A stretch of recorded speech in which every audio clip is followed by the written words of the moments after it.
I think as the city manager mentioned, we're going to have a much tighter briefing today, keep it as brief as possible. We want to make sure everyone, including our staff, has a chance to get home and be with their families if the weather does in fact turn.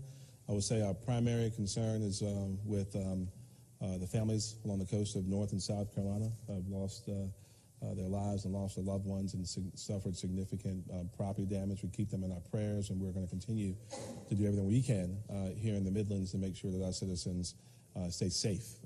Everyone has a role in making sure that happens. We'll encourage you, if you don't have to go out, stay home. Stay home, enjoy this time with your family. Listen to the admonitions of our public safety professionals, but we've learned through experience that constantly sharing information, recognizing that we all get our information from different sources at different times and in different ways right now, is the key. So we wanted to make sure that at the very least we had our first responders and all of our subject matter experts here to share information. We're surrounded here today with our representatives from every sector you can imagine. Our representatives from Congressman Clyburn's office and Congressman Wilson's office, all of our county council members and our chair of the county council. We have Palmetto Health and our leaders from the Columbia Chamber of Commerce, the City Center Partnership, and obviously representatives from the Comet as well have been working with us, as Ms. Wilson mentioned, closely with CPD and all of our homeless services providers. We have the CEO of the United Way and also the CEO of Transitions here with us here today. And I think I've touched on everyone, of course, and even on the weekend we have our education professionals, our superintendents of Richland 1 and Richland 2 who have been doing what they always do, meeting the needs of our entire community, feeding our children, even though school's out, and meeting our educational needs while our children are not in school. That being said, we're going to move on through the agenda. I'm asked Police Chief Skip Holbrook to come up and give us a quick update.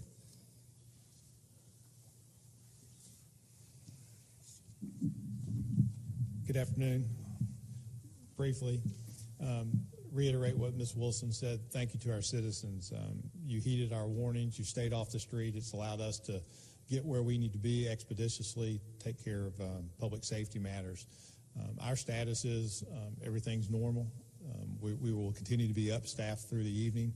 We do expect some, a continuation of some wind and strong wind and rain, but we are not experiencing any remarkable calls for service at this time. Not anything that was unplanned. Thank you. Sure. Quiet night in the county last night. People are staying in, which is a good thing. Our public safety teams are ready to respond. I do want to thank the governor and our adjutant general for providing the South Carolina State Guard and the military police. They've been positioned at our shelters and providing security there, which allows us to have more deputies on the road. So we're able to respond to emergencies, and we're also able to protect property. So that has tremendously helped us out. I know 2 days ago I said that we have an Army when we put us all together. That's not quite right. We've got a Navy because we've got boats. We've got an Air Force because we got aircraft. So we're prepared. And if the Marines need to be called out, Chief Holbrook and Chief Jenkins are ready to go. So we're prepared. Your public safety is there. We're ready, and we've got equipment and personnel. So, again, thank you, everybody, for listening to us, continuing to heed these warnings. We're not out of the trouble yet, so, let's all be safe. Chief Jenkins? I too want to reiterate, just say thank you to the public for just heeding the warnings and staying off the road. That really makes our job a whole lot easier. We will continue to be staffed up.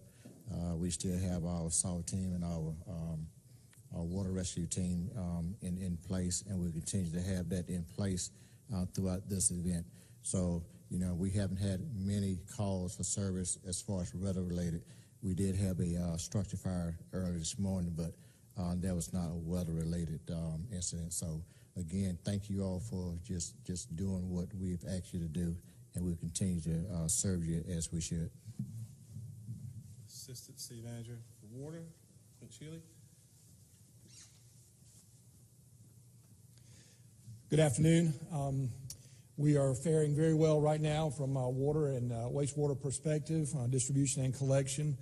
We've had a few minor power interruptions at some of our pump stations, but SC&G has been remarkable in their response to us, and very helpful to get things back running. We're monitoring our wastewater collection system. We've had no sanitary sewer overflows to date. We've had no water main breaks or service interruptions, so we're very pleased with that so far. The canal is stable. We're managing the water levels appropriately and feel really good about our position right now, but are inspecting that routinely and continue with our level of concern about high winds and any heavy precipitation. From a customer care perspective, our call volume is relatively low right now, but I encourage our customers, if you do have any issues that are non-emergency, to call our customer care hotline that's manned 24/7. You can reach that at 803-545-3300. And again, I'd like to thank our team and our staff for working so hard to respond to the challenges that we've seen so far. Thank you. Director Tinsley. Sorry. Just a real quick update on EOC operations. The weather right now, currently Florence has been downgraded to a tropical storm. The winds are 45 miles per hour. Moving west at 2 miles per hour. It's just off of Myrtle Beach, about 40 miles. An update on our situation in the EOC. We're continuing to monitor. Our folks are in place. We've had some isolated power outages here in the city. Utility crews are working on those to make sure they're getting up in place. As we said, some of our public safety partners have already said call volume is normal, but we stand ready to go. Thank you.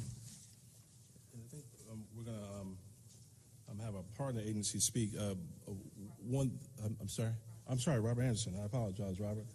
Director of Public Works. I apologize. Sorry, bro. That's fine. Thank you. We're also receiving some small call volumes.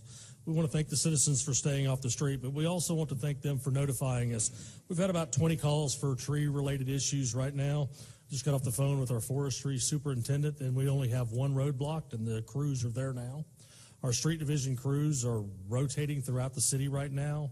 They are making sure that any debris that gets in front of the low-lying storm drains are cleaned. And also our traffic engineering is experiencing some issues right now with some flashing traffic lights. And the power outages are causing some concerns at the traffic lights. So we want to remind everybody 2 safety concerns once again. If you see a tree down, assume that there may be a power line in it and let our professionals take care of it. Call the 545-3300 number. And if you come up to a traffic light that is not functioning at all or has flashing lights, treat it as a 4-way stop. Once the power comes back on and once our crews respond, we'll get them back on as soon as possible. Thank you. Thank you, Robert. And I want to admonish everyone again, in our 11 o'clock briefing, City Manager was careful enough to make sure we all realize we are not close to out of the woods. I know that we all are expecting very difficult weather. This is obviously better weather than we expected at this point, but we've got a long way to go before we shift into the next phase. And obviously, if we're blessed to make it through the storm, then as a community we'll come together and make sure we immediately meet the needs of our friends and families most affected by the storm in other parts of this state and in North Carolina. Did also want to make sure everyone had the SCE&G phone number. If you see some down power lines, the contact them at 888-333-4465. You can also, of course, go online to report an outage at sceg.com/storm.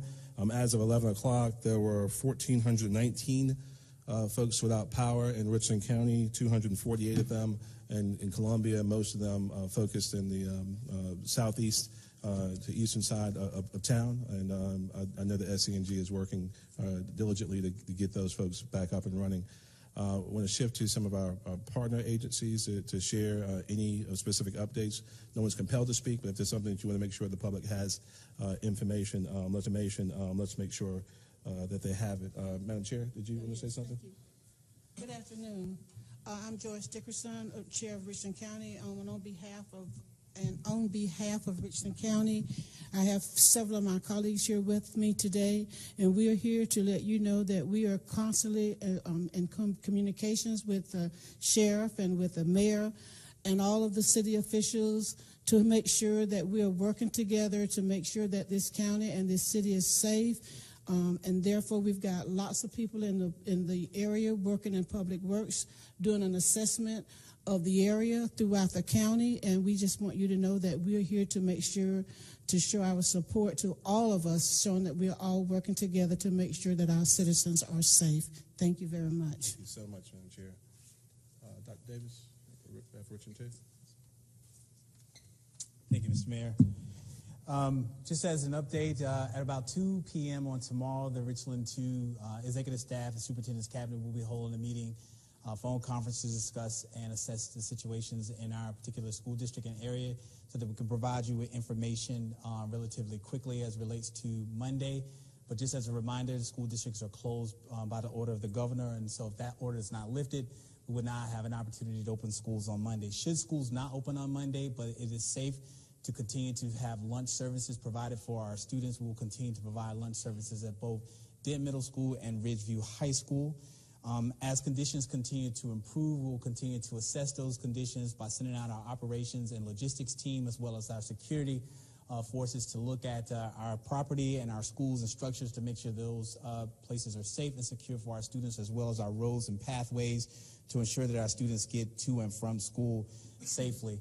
And again, I would just like to thank all of the members of the district family, our teachers, parents, students, community partners for all that they've done to ensure that everyone stays safe and secure. If you have an opportunity to check on your neighbors after you've taken care of your family, please do so, to remember that we are all one family. Special just thanks to our communications department for making sure that we stay up to date and that we get that information out to you all in a timely manner, as well as our operations and logistics and security forces for making sure that everything is safe and secure, and our financial department for making sure that all of our financial obligations and resources are taken care of, and our financial department for making sure that all of our financial obligations and resources are taken care of and available to all of our particular members of the school district. Thank you. Thank you. Dr. Willis from Richland 1. Thank you, and good afternoon. As Dr. Davis said, we will continue to monitor the governor's order. We received information early this afternoon from the state superintendent's office that hopefully the governor may be making some announcement either later on today or tomorrow, and we too will continue to assess.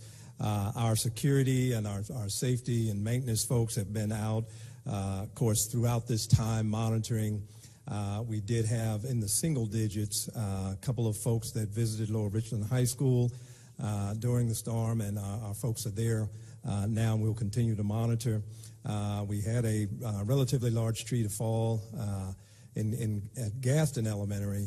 No damage to the building, but we will continue to monitor. As we know, in the county and throughout, the wind speeds vary. So we'll continue to monitor and check those things as we go through. And again, we encourage all of our parents to stay safe. Appreciate our teachers and administrators still providing some lessons and activities for students as we go through this time. And again, monitor the website and social media on updates as they come. Thank you. Thank you. John Ando, CEO of the Comment. Good afternoon. We at the Comment, we're still here to serve and provide assistance as necessary. We do have staff that is providing shuttles to help those get to evacuees, help the homeless get to shelters. So we're available for assistance to our local governments. Services still remain suspended. I will be communicating with local governments and the EOC to determine when it will be safe for our buses to return back to service. We do encourage our passengers to continue to visit our website at catchthecomment.org or call our hotline at 803-255-7118 to get up-to-the-minute information about when services could be potentially restored. We also have live customer service agents available at 803-255-7100. Thank you. Colonel Curry from Transitions. Good afternoon. All homeless shelters remain open in the Midlands area, to include Transitions. So homeless folks are continuing to get services. I'd highlight, too, that we've been on an expanded capacity since Wednesday evening, and tonight we'll have the day center open at Transitions, and tomorrow night as well, to take expanded capacity there. We've served at lunchtime over 100 more meals than normal, so we're at 335. The Salvation Army has helped us tremendously serving meals to those in need. I'd also highlight that Washington Street United Methodist Church has opened its doors to take people in. They had 14 people there as well last night who all were homeless. But again, they've opened their doors to take additional overflow there. So there's plenty of places to go. We're taking everyone at transitions 18 or older, and we're opening our doors to get people in off the street. We've been coordinating with the city all week and with United Way, and we're grateful for their support. Thank you. Thank you, Colonel. Sarah Fawcett, the CEO of United Way of the Midlands. Thank you, Mr. Mayor. I just want to add a little bit to what Colonel Curry had to say. We have had volunteers out, street outreach volunteers and workers out on the street since Monday, letting our people that are unsheltered know what various sheltering options are. We've had volunteers at transitions that are taking advantage of the opportunity to talk to people who ordinarily would not seek shelter, to get a chance to screen them for potential housing options. And again, I want to thank the Transitions and the Salvation Army for all that they've done for this population. Thank you. And I think it was stated earlier, but obviously we have representatives from both Congressman Clyburn's office and Congressman Wilson's office who dialogue with the district directors for both Senator Graham and Senator Scott. We are all one big team here, working together in the interest of all of our citizens. And again, I want to, just from a point of personal privilege, I want to thank Teresa Wilson and our entire team at the city, Director Tinsley. We've been preparing for this, working with all of our partners arm in arm. And I will tell you, it's not just when the storms come, but throughout the year we work together to make sure this is a place that enjoys a high quality of life. But when the times get tough and rough, we all step up. We all step up, and thankful for these men and women who make this place a special place to live.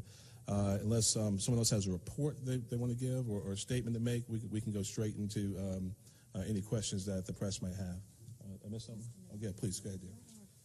Okay, please. We also want to additionally thank the Salvation Army again, not only for their work with the United Way of the Midlands and Transitions for our homeless community, but they are also providing meals for our first responders today. And any first responders, they should know that through their supervisors, but please go to the Public Works facility off of Slides Avenue. They should know that through their supervisors, but please go to the Public Works facility off of Slides Avenue. Salvation Army does have meals prepared for you all today. We would continue to encourage the public to utilize the ColumbiaSC.net website. All of this information we just shared is there in a collective fashion as an incident response briefing. So many of the numbers we've said, other agencies' information is linked from that website. And the customer care number, again, is 545-803-545-3300, 545-3300. Any questions?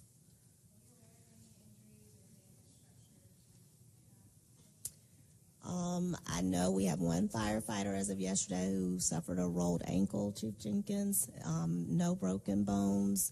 We're very thankful for that. I talked to our team this morning, and everyone's continuing to focus on safety, pushing safety first with our first responders. We hope that is our only injury, Sarah. We pray for that. And I think one fire, but not storm-related. Not storm-related. Any questions? Yep, we've done a great job of staging barricades. Robert, all of that's still working as planned, so no roads. There's power in prayer, okay? Keep on praying. Keep on praying. Yeah. But let's make sure that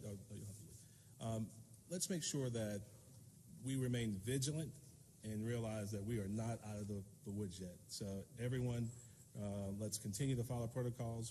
We got several more hours of this to go.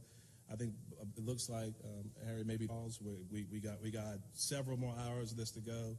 I think it looks like Harry maybe through tomorrow we'll have an idea as to where we are, and I'm encouraged that what we've been able to stand up, the folks here and all of our other partners, the Central Carolina Community Foundation, Columbia Cares, and everyone else. Then we will have to shift into mode 2 and make sure that again our citizens from other parts of the state in North Carolina who've been most gravely affected by this have what they need, and we're certainly prepared to step up and do that as we should. Is there a sense at this point, at least a sense somewhat of relief in any way, shape, or form, even though it is early, that perhaps the initial effects here, at least locally, have not been perhaps as acute as we might have first thought? I think it's fair to say this has probably, Greg, been the most unpredictable storm we've ever seen. So I think we're preparing for anything, but still remaining very hopeful, and that's probably our posture right now. I spoke with speaking about this earlier, but if I could ask you, the floods of 2015 obviously is a little more than what is going on today, but that was a great teaching moment. I would say, what was the greatest lesson you learned from the floods of 2015, and how was that applied to what we have to do in the preparation that we're into today? Wow. I think several of the experts you've heard, whether it's been Clint Shealy with Columbia Water and, staging for pumps just in case, getting the head gates secured ahead of time from a technical perspective, those type things with the canal, because obviously that is a vulnerability that we continue to live with. So knowing that from what we experienced in 2015 and how we've now done the best we can until we have the final solution there. You have to learn from those experiences, obviously. But I would say, as Mayor Benjamin has continued to encourage us and this council to be very transparent with the public. And these regular updates, to some might seem like overkill. But what I hear, and our safety and risk management director, Demetrius Rump, was telling us last night in the grocery store, he was just there picking up something for his family, and all he got from the public was thank you for letting us know and keeping us informed. And so we thank you all, the media, for being our partner as well, because I think that was a great lesson, that people want to be informed and that gives a certain reassurance to the public. Can I say something to that? Absolutely. I drove around District. Jim Manning, Richland County Council. I drove around District 8 and District 5 of County Council, the Gills Creek watershed area, and the lake owner folks have done an exceptional job of lowering all those lakes in that area, and that's something that didn't get done as well as it should have last time. So again, that's the citizens stepping up and everybody stepping up, but that's a very significant difference. And you all, as you do your jobs, informing the public, y'all be safe too. All right. We need you back on the job on Monday too. Thank you. God bless. All right. All right. Thank you, Madam Chair. Good.